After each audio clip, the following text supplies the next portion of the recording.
Canva is one of the best online tools to help you design things like posters, presentations, social media graphics, and so much more. And best of all, it's free to use. But what if I told you that you could make money with Canva? Hi, my name is Anonymous. I am a full-time content creator. And in this video I will be showing you guys how to make money with Canva. If you are new here, welcome. I post weekly videos to help you start and scale your online business. So don't forget to subscribe for more great tips. Let's get into it. There are 3 ways that you can make money with Canva.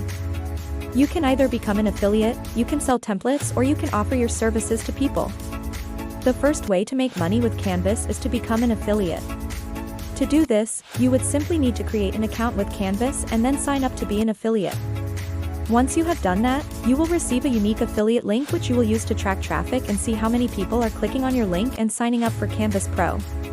You will earn $30 every single time someone signs up for Canvas Pro using your link. The second way to make money with Canva is by selling templates. If you're good at graphic design or you're just really creative in general, then this method is for you. There are so many different types of templates that you can create and sell, such as social media templates, presentation templates, poster templates, website templates, and so much more. The best part about this is that you only have to create the template once and then you can sell it over and over again. You can sell these templates on a platform for digital products, or you can even list them on freelancing platforms. You can set your own prices, but keep in mind that the higher the quality of your template, the more you can charge. The third way to make money with Canvas is by offering your services to people.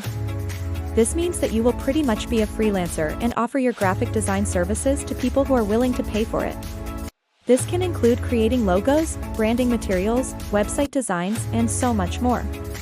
Just go to freelancing platforms and search for graphic design jobs. You can then message the people who are looking for graphic designers and let them know that you can help them. Be sure to charge fairly. Don't undersell yourself just because you want to get a lot of clients. Keep in mind that you are a business and so are the people who are hiring you. So make sure you are compensated fairly for your work. You can also look for other ways to market your services, such as reaching out to local businesses in your area and offering your services to them. Now that you know how to make money with Canva, let me share with you some tips that will help you be successful. Firstly, if you are going to be selling templates or offering your services to people, it's really important that you create a professional profile on various online platforms. This is the first thing that people will see when they look at your profile, so it's really important that you put your best foot forward. Make sure you have a professional email address and use high-quality images of yourself. Secondly, make sure you have a portfolio of your work so that potential customers can see what you're capable of. If you're just starting out, you can offer your services to friends and family for free in exchange for honest feedback. That way you can build up a portfolio of work that you can show to potential customers. Thirdly, make sure you are charging fairly for your work. Don't undersell yourself just because you want to get a lot of clients. Remember that you are a business and so are the people who are hiring you. So make sure you are compensated fairly for your work. I hope this video has helped you and you now know how to make money with Canva. If you have any questions, please leave them in the comments below. Thank you for watching and I will see you in the next video.